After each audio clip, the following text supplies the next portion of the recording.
tawaqqafa matlabun anta talibuhu birabbik wa la tayassara matlabun anta talibuhu binafsik. Kenapa doa kita nggak naik-naik? Karena engkau tidak memintanya dengannya, tapi engkau meminta dengan egomu, kepentinganmu. Jadi sholawat, zikir, baca Quran, sedekah jika diniatkan untuk keberkahan duniawi, berarti kita minta dengan diri, ego, itu nggak akan naik. Dia cuma berkahnya sampai di dunia. Jadi siapapun yang suka berbagi, dia dapat berkah. Muslim non muslim dapat berkah 10 di dunia. Itu sudah hukum wajib, udah plus dari Allah. Mau dia mukmin nggak mukmin, dia suka berbagi, charitas. Maka non muslim suka berbagi, diberkahi pak hidup dunianya. Coba lihat startup yang suka bakar duit, itu mereka bertahan sampai hari ini, benar nggak? Ya kan? Kalau mereka nggak mau bakar duit, mau promosi, mau memberikan free ini, free itu, nggak ada hasilnya. Nabi Muhammad SAW dulu seperti itu.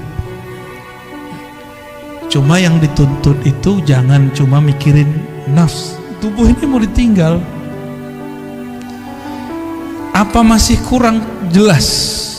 Tubuh ini dulu kecil, kemudian menjadi anak-anak, jadi remaja, lalu dewasa, sekarang sudah menua, udah mulai sakit-sakitan.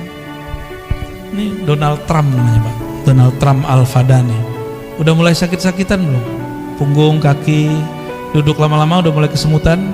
Tuh udah tua tuh, calon-calon itu. Iya, baru kan. Wajah sih wajah 40. Udah mulai. Jadi dulu kalau duduk lama aman, sekarang duduk lama berasa. Punggung mulai cari sandaran, kan yang dapat sandaran beruntung kan. Tapi anehnya orang ngaji hikam, ngaji zikir, ngaji ma'rifatullah, tahu-tahu sudah 1,5 jam baru ingat punggungnya sakit. Kenapa? Saat itu kolbunya sedang asik dengan yang menggerak-gerakkan kolbunya. Coba lihat anak-anak kita kalau lagi main game, dia lupa kalau dia butuh makan, minum. Bener gak? Mainannya akal ketika berkhayal jadi game. Game-nya kolbu itu nyebut nama Allah. Kalau game biasa ada ini enggak? Ada apa namanya? Stage 1, 2, 3 gitu ya, benar? Ya. Level 1 tuh Bapak juga main juga nih. Level 1, 2, 3 sama. Ya. Orang kalau sudah punya game di dalam kolbunya, dia asik dengan game itu. Game kolbu itu menunya banyak Pak. Ya, dan seru sekali. Ya. Ada bintang-bintangnya juga di dalam itu. Ya. Dan kreditnya asli, hakiki. Kalau yang di game-game itu kan kreditnya di situ-situ aja. Ya. Tidaklah permohonanmu diangkat kepada Allah kecuali engkau membawa namanya. Tidaklah satu permohonanmu dipersulit kecuali karena engkau memohon dengan menyebut dirimu. Jadi ciri-ciri orang doa tapi pikirannya susah. Dia sholat, dia rajin ibadah, tapi susah aja bawaannya. Karena dia yang pikirkan, ya Allah hidup saya susah, ya Allah, begitu terus. Boleh berkeluh kesah kepada Allah, boleh, tapi dia lupa nih. Ya, jadi saya agak sedikit beda dengan beberapa motivator. Kamu doa yang spesifik biar dikasih sama Allah. Ya boleh sih, cuma emang Allah itu suruhanmu ya? Doa itu kan dalam bahasa Arab fi'il amar, kata kerja, kata perintah. Allahumma rzuqna, ya Allah rezekikan kami. Kan urzuk itu bahasa Arab, perintah, fi'il amar. Begitu kata Imam Al-Juwaini, diteruskan oleh Imam Al-Ghazali, oleh Fakhruddin Ar-Razi. Apa kata beliau? Beda kita dengan kelompok yang lain. Doa pun juga kata kerja, kata perintah. Pantas nggak kamu merintah Allah? Maka kata-kata itu bukan sebagai perintah kita jadikan, tapi kita jadikan sebagai curhat. Maka tadi coba diingat-ingat Pak, doa itu jadikan tabungan akhirat. Jangan minta diijabah di sini. Kalau Allah kasih ijabah di sini, anggap itu hanya benefit, fawaid. Maksud kita cuma satu. Kenapa kita manggil-manggil Allah, menyuruh-menyuruh Allah? Bukan isi doanya yang kita maksud, tapi kita dilirik oleh Allah. Maka di Quran itu lafaznya ibtigha'a wajhillah, mencari lirikannya, menunggu kita diliriknya. Maka di Quran, di hadis misalnya, salasatun la yazurullah yaumal qiyamah, ada 3 golongan yang Allah tidak lirik di hari kiamat. Kan bahaya itu. Kita ingin dilirik oleh Allah semenjak di dunia. Sekali dilirik Allah di dunia, maka dia akan dipandang terus dengan rahmatnya sampai ke akhirat. Mungkin dalam sholat gak khusyuk, udah cari tempat lain. Mungkin di ibadah berbagi. Masih ingat ada, mungkin lupa kisah ini adanya di kitab Syarah Asmaul Husna Imam Al-Qushairi. Ada orang udah ibadah banyak gak jadi wali. Kenapa? Ibadahnya masih dengan dirinya, belum menghabiskan keakuannya. Maka kemudian di suatu kesempatan dia dapat ilmu menghormati simbol-simbol Allah Ta'ala, nama Allah, tulisan yang ada nama Allah. Dia melihat ada orang buang kaligrafi yang di situ tulisannya alif lam lam ha. Bacanya apa? Allah. Dia lihat langsung bergetar hatinya. Ternyata itu kaligrafi lama, kertas lama dari papirus.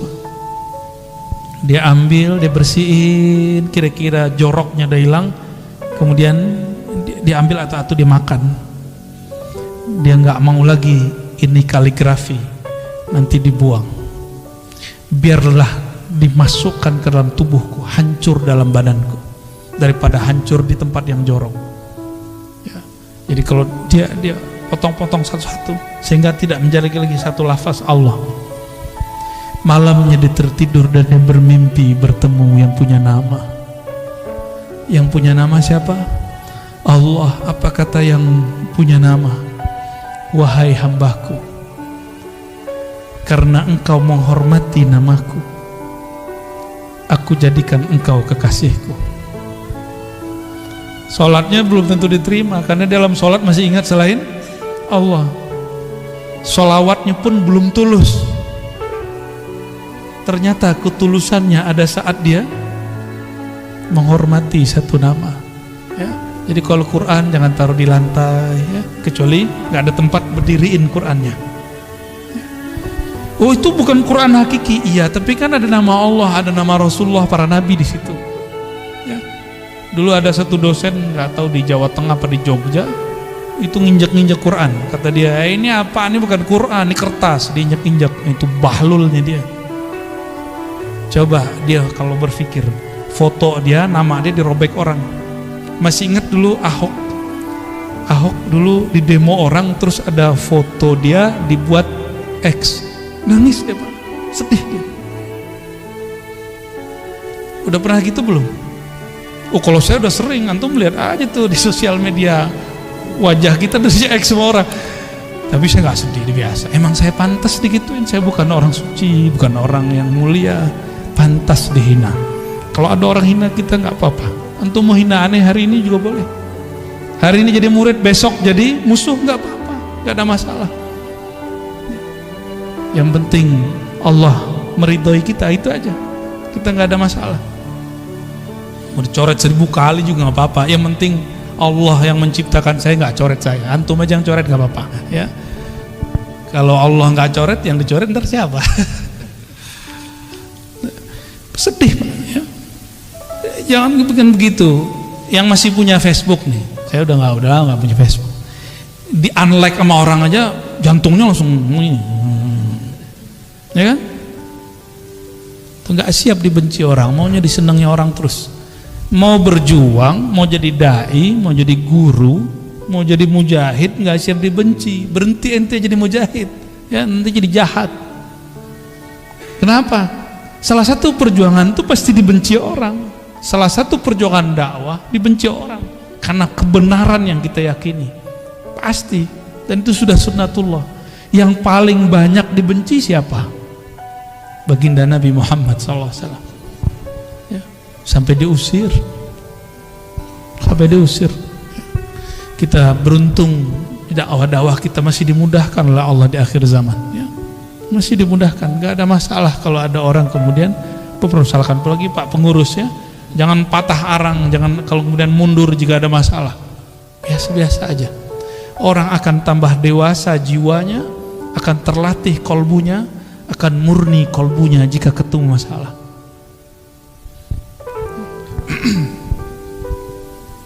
Min alamatin nujhi fin nihayat ar-ruju'u ila Allah fil bidayat.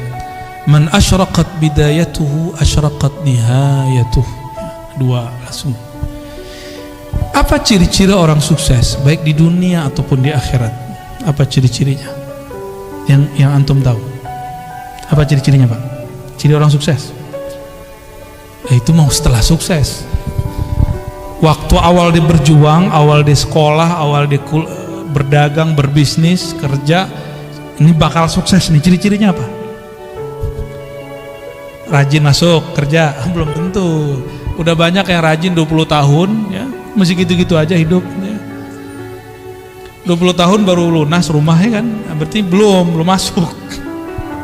Apa ciri-cirinya? Nah, itu kalau dunia. Kalau akhirat sama. Sukses di akhirat itu indikatornya di padang mahsyar. Mau meninggal dulu nih, meninggal husnul khotimah, dikubur dipermudah oleh mungkar nakir, bangkit di padang mahsyar, kemudian kita sudah disatukan di soft umat Nabi Muhammad SAW. Kemudian waktu dihisab, di mizan, ditimbangnya dengan timbangan dan hisab yang gampang. Siratal mustaqim lewatnya mudah, masuk surga. Itu indikator sukses kalau di akhirat. Ada yang di atas lagi, itu yang lebih sukses. Kita kan sering ngomong ini, yang penting bisa makan sehari, gitu kan. Itu terlalu kecil kesuksesan yang antum cari, ya. Jangan begitu. Kalau punya cita-cita jangan begitu. Citanya tinggian dikit, ya. Jangan tersinggung, ya. Tersinggung juga nggak apa-apa. Emang pengajian ini tuh nyinggung-nyinggung orang kok. Yang mau disinggung, ya. Murid itu disebut murid karena kemudian gurunya tampar-tampar dia dengan kata-kata. Benar nggak? Kalau antum emang siap jadi murid, siap saya kata-katai. Siap nggak dikata-katai? Kalau nggak siap dikata-katai, cari guru yang lain yang kira-kira antum siap menerima kata-kata dia. Jangan enak-enak doang. Kalau cuma dapat ilmu itu mah gampang, Pak. Itu namanya muta'allim. Maka beda murid dengan muta'allim. Muta'allim ini cuma pelajar, dia maunya cuma transfer ilmu. Tapi kalau murid diajarin beramal, diajarin berjuang, diajarin usul kepada Allah Subhanahu wa ta'ala, maka harus siap dikata-katain, ya. Kalau antum nih punya guru, kita tersinggung mulu kalau dia ngomong, udah istikharah cari guru yang lain, gak ada apa-apa, gak ada masalah, ya. Gimana? Pak Hashim tersinggung gak kalau aneh ngomong? Kan udah senior nih, kita masih junior. Tapi malah jauh-jauh dateng nih, Kak. Antum gimana, Pak? Kan ya sama kan? Sama-sama udah putih kan? Kita ngomong begini dari tadi tersinggung gak? Atau menikmati? Kita mau tanya, dipijit tuh enak gak? Sakit? Oh berarti gak suka pijit. Kenapa ada orang katanya sakit tapi minta dipijit lagi? Setelah dipijitnya enak, itu Pak, ya. Kata-kata guru itu seperti tukang pijit. Ada urat nggak bener dia teken. Bukan berarti tukang pijitnya dia sehat, dia mungkin juga ada masalah di badannya. Nah itu cara mandang guru kira-kira begitu, ya. Tapi jangan dianggap tukang pijit juga guru kita, ya. Ini cuma analog aja Bapak Ibu, ya. Jadi siap jadi murid, harus siap dikata-katai, ya. Siap kemudian digembleng, ya. Satu saat kalau ada masa kita iktikaf bersama, zikir, ya, minimal kalau nggak sanggup 40 hari ya 7 hari, 3 hari ya. Sekarang kayaknya suluknya harus gaya milenial. Orang-orang kalau zaman-zaman kita dulu, kalau saya kholwat nggak boleh bawa handphone, emang nggak ada handphonenya. Ya, makan dikurangi, yang kira-kira membuat syahwat kita tinggi seperti daging dikurangi, yang syahwat makannya tinggi protes. Itu ajaran apa tuh ngelarang kita makan pakai daging? Ya, kalau dokter sama food combining, pakar food combining ngomong, kamu jangan makan ini ya, nggak disebut aliran. Tapi kalau kita buat majelis, kita bilang ke murid, hari ini, 3 hari ini, 4 hari ini, 10 hari ini, jangan makan daging. Banyak yang protes tuh, dianggap itu mengharamkan yang halal. Tapi kalau dokter yang ngomong, kenapa yang diterima? Sejak kapan guru lebih hina daripada dokter? Ya enggak sih, enggak begitu-gitu amat ya. Guru nggak boleh baper lah ya. Ciri-ciri orang yang sukses perjalanannya mendekatkan diri kepada Allah. Apa ciri-cirinya? Ar-ruju' ilallah fil bidayat. Dari awal dia sudah bergantung kepada Allah. Dari awal dia sudah berniat ingin menghabisi egonya. Maka apapun titah gurunya diikuti. Dia rajin beramal ya. Baru berhasil ya. Man asyraqat bidayatuhu, siapa yang rajin di awal dia masuk bekerja, di awal dia berkhalwat berlatih, di awal dia ngaji, asyraqat nihayatuhu, maka terang benderanglah ujungnya, pasti dia sukses. Suksesnya santri, dia terima. Nih saya pernah jadi santri, sampai sekarang saya masih menganggap diri saya santri. Maka kalau keluar kota kemana-mana, bahkan sekarang ada guru-guru saya, itu saya seneng ya, masih cium tangan mereka, masih takzim khidmat ke mereka, nikmat sekali. Apalagi kalau dikata-katain, disinggung, saya seneng banget. Kamu ntar jangan begini ya. Itu nikmat sekali karena seperti diperhatikan, seperti diperhatikan ya. Nggak ada tersinggung saya, malah seneng. Karena selama ini nyinggung orang mulu, nggak ada yang nyinggung saya. Jadi ketika ada yang nyinggung tuh seneng. Tapi kalau guru nggak nyinggung, maka saya cari orang yang nyinggung itu orang yang memusuhi saya. Tapi saya tidak akan memusuhi dia. Kadang-kadang aib kita yang bisa baca musuh. Maka bersyukurlah punya musuh. Tuh ada nggak antum yang begitu? Ya, hidup tuh indah. Walaupun si musuh ini dadanya sudah deg-degan ya, mau ketemu kita mah biasa aja. Kita nggak musuhin dia. Ya. Kolbu yang dipenuhi nama sang baginda, yaitu Muhammad Sallallahu Alaihi Wasallam, dia sudah tidak ada lagi memusuhi siapapun kecuali dalam nama Allah Subhanahu wa Ta'ala. Man asyraqat bidayatuhu, maka siapa yang rajin belajar di awal, maka jadi ulama di ujung. Rajin beramal di awal, maka menjadi zahid, menjadi amil di akhir. Rajin bermakrifat di awal, maka dia akan jadi wali Allah di ujung. Mastudi'a fi ghaibis sarair, zahara fi syahadatiz zawahir. Mau tahu isi hati orang, nggak perlu pakai merem-merem, nggak perlu pakai wirid 1000. Mau tahu? Duduk sama dia agak sesaat, apa obrolannya? Ya, beberapa waktu. Kadang ada orang yang nyamar jadi ahli dunia, tapi gimana pun dia mau nyamar, nanti akan keluar, dia sebut nama Allah, disebut nama Rasulullah, hatinya kemudian luluh, berarti dia lagi nyamar. Sebagaimana ada orang yang nyamar benci dunia, tapi kalau sebut dunia matanya berbinar ya. Katanya benci ini, benci itu, saya nggak bakal beli ini, nggak bakal beli itu, tapi kalau ada orang lewat pakai mobil itu, mobil ini, nyesek dadanya ya. Ada orang yang ngata-ngatain saya dulu, Pak, ada, saya nggak bakal beli ini, tahu-tahu nggak ketemu kita udah beli ya. Saya mah seneng. Coba ketawa aja kalau ingat ya. Maka sama dunia itu nggak usah kemudian bilang benci-benci. Cukup katakan aku cinta Allah, nggak usah bilang benci dunia. Nggak usah bilang benci dunia, munafik kita nanti, ya. Toh ada kecenderungan kepada dunia, benar nggak? Iya. Maka saya tidak akan bilang saya benci dunia, ntar dunianya nggak mau datang sama saya juga. Ya, kita cukup mencintai yang ngatur si dunia. Ya. Mastudia fi ghaibis sarair, apa yang ustudia, yang tersimpan di dalam gaibnya sir seseorang.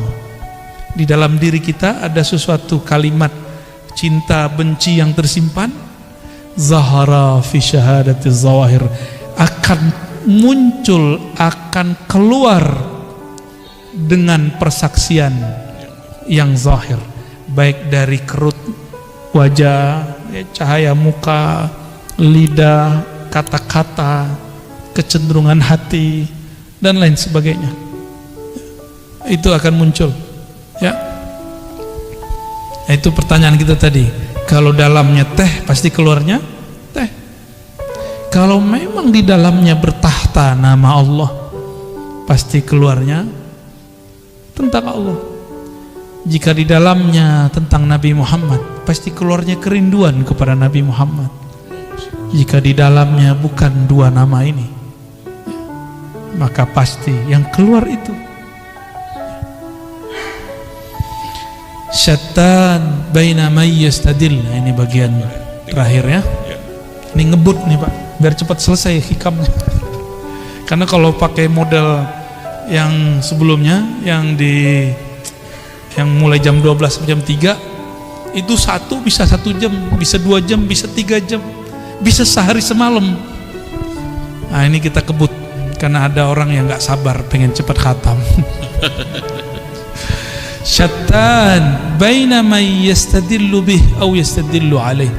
Beda ma'rifat intelektual, ma'rifat ahli kalam, ahli tauhid, ilmu akidah, dengan ma'rifat ahli ma'rifat kewalian. Jadi beda ilmuwan dengan wali. Apa beda ma'rifat ilmunya? Tukang debat dengan orang yang bermakrifat dengan rasa, itu bedanya apa? Al-mustadillu bihi arafa al-haq li ahlih wa asbata al-amra min wujudi aslih. Orang yang bermakrifat dengan ilmunya para aulia dan para anbiya, dia berdalil tentang Allah, mencari ilmu tentang Allah bukan dengan mencari selain Allah. Cari dalil, tafakur ke alam, tadabbur alam, enggak. Kan sekarang namanya tafakur, padahal asalnya ya, yang benar tafakur alam ya. Orang sering nyebut tadabbur alam ya. Ini itu macam-macam ya. Surat sekian, ayat sekian, ya oke, itu oke. Itu namanya teori ilmu pengetahuan. Ilmunya disebut ilmu tauhid, ilmu usuluddin, disebut juga ilmu akidah, disebut juga ilmu kalam. Ini yang disebut dengan singa-singa ahlu sunnah. Jago debat. Saya nggak mau Pak disebut singa, walaupun ada orang ngirim video ke saya, kamu singa Aswajaya. Enggak, saya nggak singa ya. Saya bukan singa. Oh maksudnya bukan itu, enggak mau disebut singa. Mau apa aja, mau majazi, mau hakiki, nggak mau. Ya, karena singa itu karakternya apa? Buas. Bener. Imam Ghazali, imam yang saya jadikan panutan, beliau mengatakan, hati-hati dengan karakter buas, namanya sibaiyah. Kalau orang buasnya preman, dia nyari lawannya lawan fisik, jawara dia. Kalau premannya preman ilmu kebatinan, dia cari lawan orang tuh nguji-nguji ilmunya. Ya saya bukan singa, saya nggak masuk gitu Pak. Jadi yang punya sihir, ente jangan uji-ujian, ini nggak masuk ya. Nanti yang turun tangan nanti Allah. Kita nggak masuk ya. Kalau orang kemudian dia singa, punya karakter apa? Karakter buas, karakter menyerang, dia punya ilmu, punya dalil, punya kitab kuning, punya hafalan Quran dan hadis, punya kemampuan bermantik, maka dia gunakan semua ini untuk nyerang orang berbeda dengan dia. Apakah itu yang berbeda aliran, berbeda pemahaman, apalagi berbeda pendapatan. Akan begitu.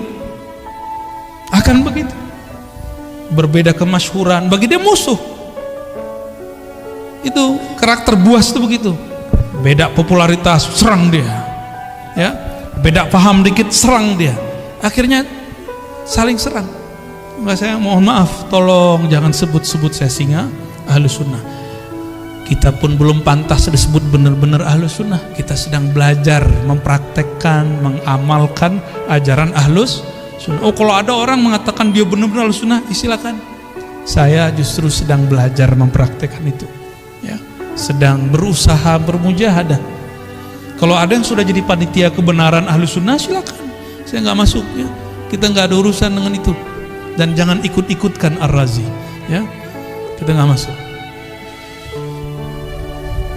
Nah, karakter ini yang harus kemudian dijinakkan. Yang menjinakkan hanya karena yang ilmu ini dulu dikembangkan oleh Imam Ghazali, ilmu singa ini. Dulu Imam Ghazali itu kan disebut Hujjatul Islam. Gelar singa itu dulu, gelar bahasa Arabnya Hujjatul Islam. Yang hujahnya kalau dia berdalil, dia berdebat, pasti orang kalah. Nyari lawan terus. Imam Ghazali itu nggak ada lawannya. Tapi kemudian beliau bertemu gurunya, Sidi Syekh Abu Ali Al-Farmadi, wali kutub di zamannya. Dididiklah Imam Ghazali sehingga singanya berubah menjadi jinak. Oh, kalau bahasa kampung kami lebih gawat, Pak, ya. Kami itu dulu kalau khalwat 40 hari kata guru, itu yang masuk khalwat bukan orang, ya, anjing liar gitu bahasanya. Kalau singa kan sulit bayanginnya, karena singa jarang muncul di kampung kan. Ya. Bener, ya? Tanya ke guru-guru saya nih berdua. Orang dulu kalau ikut mujahadah zikir, itu gurunya ngomong apa? Itu yang masuk tuh anjing liar. Emang liar kok. Ciri-ciri anjing liar, dia ajak ke kanan, dia ke kiri. Dan mohon maaf, mau anjing, mohon maaf nih, mau kucing, mau babi, mau ayam, mau apapun, itu tunduknya pakai apa? Makanan. Tunduknya pakai makanan. Nah, maka cara untuk melatih jiwa tadi, jiwa buas, jiwa tamak, puasakan diri. Puasanya orang debat, jangan debat. Puasanya orang banyak ngomong, kurangi ngomongnya. Kalau sekarang saya kan nggak boleh puasa, Pak. Emang diminta ngomong tuh. Orang bijak itu bukan di saat disuruh ngomong terus dia nggak ngomong, bukan begitu. Di saat dia harus diam, dia diam. Di saat harus bicara, dia bicara. Itu bijak, insya Allah, ya. Nah, ini bedanya. Orang yang arif billah, kenal Allah dengan hakikatnya, Allah lah yang mengenalkan diri kepadanya. Maka dia nggak perlu dalil, nggak perlu bukti. Buktinya Allah itu ada, nih dalilnya. Nih adanya alam, buktinya ada Allah. Itu versi ilmu akidah. Benar secara ilmu akidah. Tapi dalam ilmu ma'rifatullah ahli zauq, bukan dari makhluk untuk mengenal Khalik, tapi dari Khalik lah engkau mengenal. Dibalik, ya, pilih mana, Pak? Pengen yang cara debat-debat, ngitungin dalil, ngapalin nomor, atau langsung ngerasain? Langsung ngerasain aja. Nah, itu namanya talqin zikir, belajar ilmu tentang yang punya nama, ma'rifatullah, ya. Lebih enak, lebih gampang, lebih ringkas. Maka Bapak Ibu saudara-saudariku yang dimuliakan Allah, jika memang sudah ada dua jalan, ya, jalannya Nabi Muhammad sebenarnya gabungan dua jalan ini, maka saya juga menggabungkan dua ini. Dulu jalan kita cari dalil dulu, membuktikan Allah ada. Allah butuhkah pembuktian? Yang perlu dibuktikan, buktikan dirimu hamba, buktikan dirimu cinta Allah, buktikan dirimu betul-betul patuh kepada Allah. Itu yang perlu dibuktikan. Mana dalilnya kamu betul-betul jadi hamba Allah? Maka bacaan kaligrafi di situ tuh perlu jadi tagline hidup. Wa'bud rabbaka. Bisa baca nggak tuh? Nggak bisa ya, ke ular ya. Bagus sekali itu ya. Mau sholat, saya baca itu, terharu kita langsung. Wa'bud rabbaka hatta ya'tiyakal yakin. Sembahlah Allah, kenalilah Allah sampai datang al-yakin. Al-yakin ini bisa berarti kematian. Apa nunggu mati dulu? Bukan. Mutu qabla an tamutu. Matikan dirimu sebelum sang mati itu betul-betul datang. Itu baru disebut menyembah Allah Subhanahu wa ta'ala. Orang kalau mati, nanti dia bilang, ya Allah, sebentar aja dihidupkan, nanti saya jadi soleh. Kan begitu semuanya.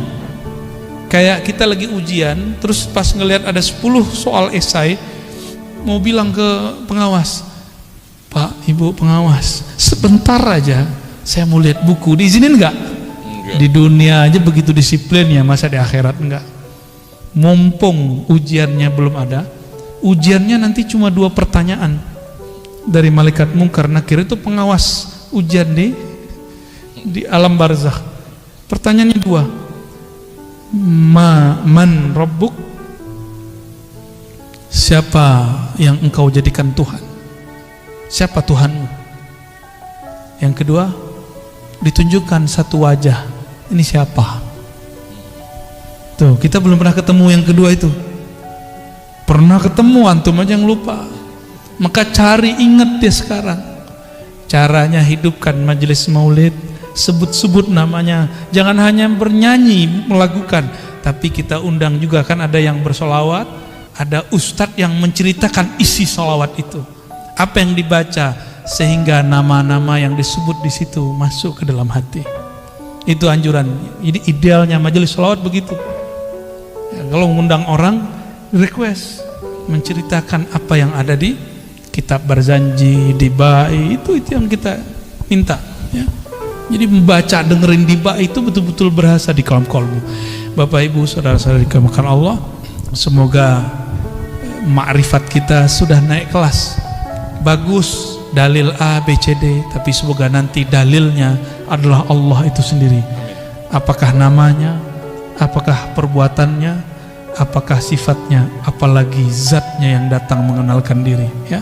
Semoga Allah menjadikan kita bagian dari mereka, amin ya rabbal alamin. Wassallallahu ala Muhammad. Makasih Buya, malam ini kita sudah mendapatkan ilmu 7 bab dibahas pada kesempatan malam ini. Namun ada beberapa yang mau ditanyakan bagi para jamaah, bisa nunjuk tangan kita ya, silakan. Ya, makasih. Assalamualaikum warahmatullahi wabarakatuh. Yang kami hormati guru kami Buya Ar-Raji Hasim, dan beliau kita doakan selalu sehat, panjang umur, ilmunya manfaat buat kita sekalian. Saya sering mengikuti Buya, yaitu lewat YouTube. Jadi mudah-mudahan Buya ikhlas dan juga ridho kami mendapatkan ilmu lewat YouTube tersebut. Di situ juga ada Buya memberikan ijazah-ijazah, kemudian kami pun sedikit untuk mengamalkannya, sehingga Buya juga mudah-mudahan mengijazahkan itu terhadap kami yang belajar di YouTube. Selanjutnya Buya, kita juga tahu adanya kodo dan kodar. Kodo dan kodarnya Allah.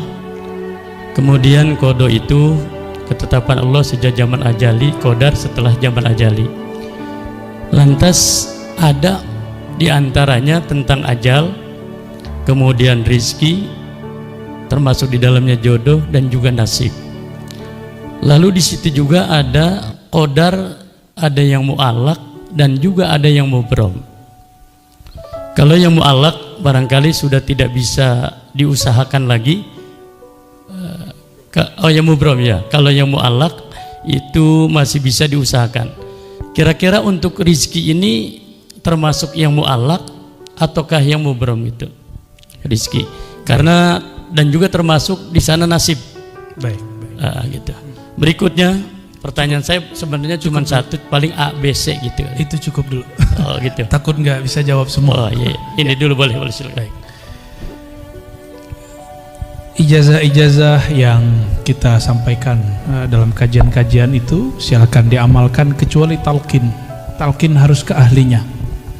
Ya, kalau ada mursyid di kampung kita ambil ke ilmunya ke mereka, ya. Mengenai takdir, ya. Istilah takdir yang digantung mu'allaq bahasa Arabnya. Jadi belum terjadi. Ada takdir yang mubram. Bapak itu sukunya apa, Pak? Sukunya apa? Betawi. Bisa protes nggak? Coba saya lahir jadi orang Arab gitu, bisa nggak? Nah, itu namanya mubram. Ya, itu menurut ilmu akidah nih ya. Ini ada versi lainnya ntar.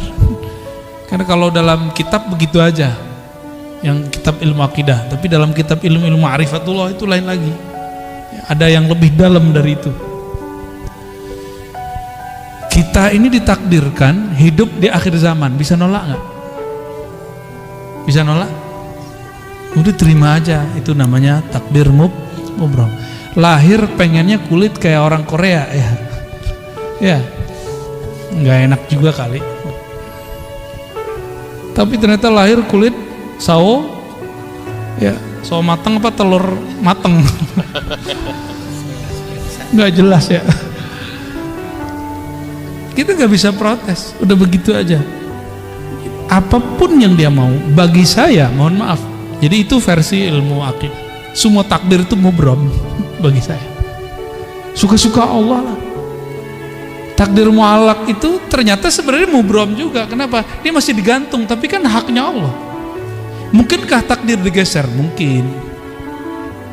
Ini pada sisi Allah, semua takdir itu suka-suka dia, bukan suka-suka kita. Sepakat?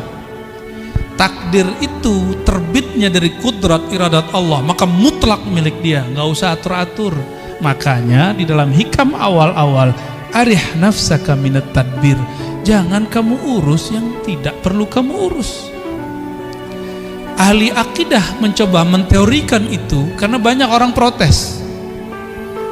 Ini takdir bisa dirubah nggak segala macam ya. Takdir itu bahasa Arab artinya ukuran yang Allah berikan untuk kita. Kita dikasih ukuran 10, tergantung kita ngambil berapa. Harusnya antum tuh suksesnya 10 kali lipat, cuma ngambilnya cuma 2. Salah siapa? Nggak akan keluar dari takdir. Ada kesalahpahaman memahami takdir. Takdir itu cuma 4. Apa aja? Waktu kita dalam janin, takdir cuma 4, Ustaz, ya. Apa aja tuh? Apa? Ajal. Cepet amat ajal. Dikat birizqihi, rizki dulu. Rizki itu jodoh 1. Jodoh itu rizki. Bikat birizqihi, nggak ada di hadisnya wa jodohihi, nggak ada. Bikat birizqihi 1. Terus wa amalihi, amal dulu. Ngapain kamu nanti gitu. Itu amal bahasa Arabnya. Terus yang ketiga apa? Wa ajalihi, baru ajal. Jangan langsung ajal, Pak. Cepet amat mau ajal aja ya. Baru yang keempat, syaqiyun au sa'id. Dia nanya ahli surga apa neraka. Gitu. Bahagia di surga atau sengsara di neraka. Itu maksudnya, bukan bahagia di dunia, bukan itu. Banyak yang salah terjemah itu. Syaqi, dia sengsara masuk neraka, atau sa'id, dia bahagia masuk surga. Tuh ini aja udah panjang aneh jelasin. Antum mau nambah lagi pertanyaan. Rezeki, saya mau tanya. Kalau kita waktu kecil dulu nggak punya gaji, rezeki datang nggak? Dianterin oleh mak kita ya, Kak? Bener? Waktu sekolah dulu kita dibayarin orang tua kita. Diantar nggak?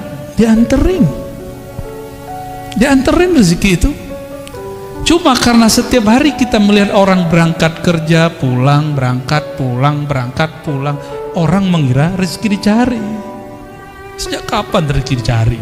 Allah tuh bagi-bagi doang, Pak. Kita nggak pernah nyari rezeki. Kita cuma nunggu dan ngambil. Nah, time nunggunya inilah skill yang punya orang bisnis. skill yang punya Allah politisi, dia tahu cara ngambilnya. Ya. Ini kan sudah ada yang mulai sayembara mau jadi calon presiden kan? Kita nggak tahu dia sesuai nggak langkahnya dengan sebenarnya calon harus begitu apa tidak. Kita nggak tahu. Seperti orang pebisnis, dia tahu kapan dia harus ngambil. Yang main saham, dia tahu kapan harus mau beli mau jual. Itu skill. Nah, skill itu yang mahal, itu pemberian Allah dan dilatih. Kita rezeki Allah kan bagi-bagi. Ya. Maka kalimatnya, perintahnya bukan cari rezeki. Ibtaghi fima atakallah daral akhirah. Yang kamu carilah akhirat. Nggak ada suruhan cari dunia. Wala tansa nasibaka min dunya. Tapi jangan lupa duniamu. Cuma begitu. Kalau kita balik, dunia akhirat harus 50-50 bro. Ente ini udah gila belajar agama. Tapi dari dulu sampai sekarang hidupnya begitu-gitu aja. Katanya adil. Nggak begitu cara memahami ayat-ayat Allah. Kita kerja, kalau ada akhirat di situ, mungkinkah orang-orang itu korupsi? Orang yang mengakhiratkan kerjanya, dia jujur kerjanya. Itu antum ibadah tuh. Orang yang niat ketika bekerja, dia ingin menafkahi keluarganya, ingin bantu orang sekitarnya, maka orang itu dihitung ibadah. Itu yang disebut mencari akhirat. Tapi jangan lupa bagianmu di dunia. Jadi kita juga harus saving untuk diri sendiri dan keluarga. Itu maksudnya. Jangan dibalik. Carilah dunia, jangan lupa akhirat. Nah, nggak tahu nih ayat baru ini. Saya boleh sebut tuh ayat-ayat setan. Ya. Tuh ayat setan, Pak. Dai setan itu. Ya. Nauzubillah min dzalik. Allah bilang cari akhirat, dia bilang cari dunia. Setan nggak tuh? Mohon maaf nih. Kan dai itu dua aja, dai ilallah sama dai ila ghairillah. Dai kepada Allah atau dai kepada selain Allah, dua aja dai. Dai artinya orang yang mengajak. Orang yang mengajak pulang kepada Allah, mengenal Allah, atau orang yang mengajak kejar selain Allah, dua aja. Jauh-jauh ke Ka'bah minta fulus. Aduh ya Rabb. Jauh-jauh ke Ka'bah minta rezeki, minta jodoh, boleh sih nggak apa-apa, cuma kayaknya buang-buang duit. Kalau minta jodoh ke sana, mending lamar orang langsung nggak, langsung beres tuh, emang pesta-pestanya lumayan tuh ya, sekampung nggak habis tuh, kecuali antum di gedong ya, cerita. Jadi takdir itu ukuran yang Allah berikan kepada kita. Lalu Allah titipkan di dalam diri ukuran lain yang disebut kasab. Laha ma kasabat wa alaiha maktasabat. Laha positif, dia akan memperoleh prestasi yang dia usahakan. Wa alaiha maktasabat, dia akan kena hukuman terhadap apa yang dia kerjakan. Kasab. Maka dalam akidah Imam Asy'ari Ahlus Sunnah wal Jamaah, Imam Asy'ari ini murid Imam Junaid juga. Apa kata beliau? Allah kasih satu sir di dalam dirimu bernama kasab. Kasab itu sebenarnya adalah tajalli, pancaran kudrat iradat Allah yang Allah pinjamkan ke dalam diri manusia. Maka di saat dia faham kasabnya dia kemudian mengatakan, aku bisa begini pun karena Allah juga yang memberi. La haula wala quwwata illa billah. Maka ketika dia mendapatkan sesuatu, dia girang untuk berbagi kepada hamba-hamba Allah ya. Nah itu takdir. Jadi takdir itu Bapak Ibu, ada takdir Lauh Mahfuz. Itu jadi bukan qada azali, qadar hadis, enggak. Yang tepat ya, yang tepat secara ilmu ma'rifatullah, qada qadar sama. Qadar ini saya mau ngambilnya yang pakai sinonim.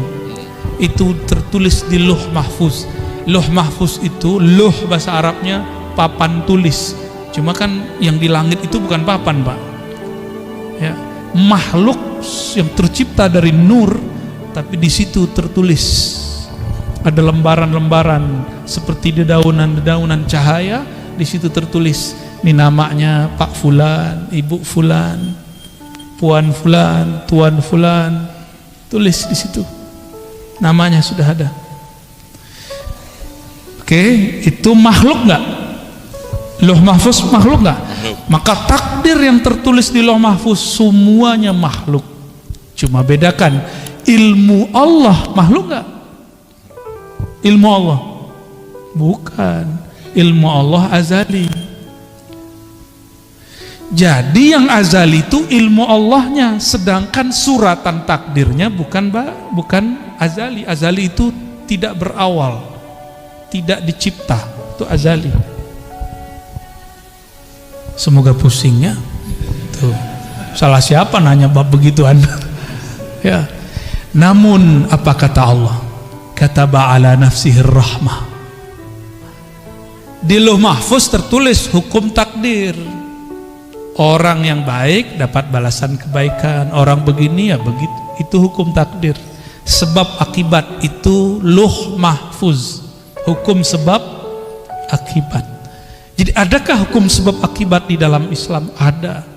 Allah akui, disebut kita hari ini sunnatullah atau disebut hukum alam. Allah akui.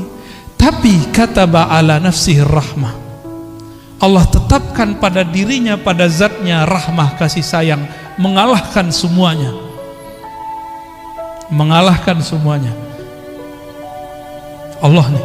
Maka Allah mengatakan Ar-Rahman ala arsy istawa. Dia yang maha pengasih, penyayang itu bersemayam, meratakan, memenuhi semua aras. Dan aras itu meliputi alam semesta.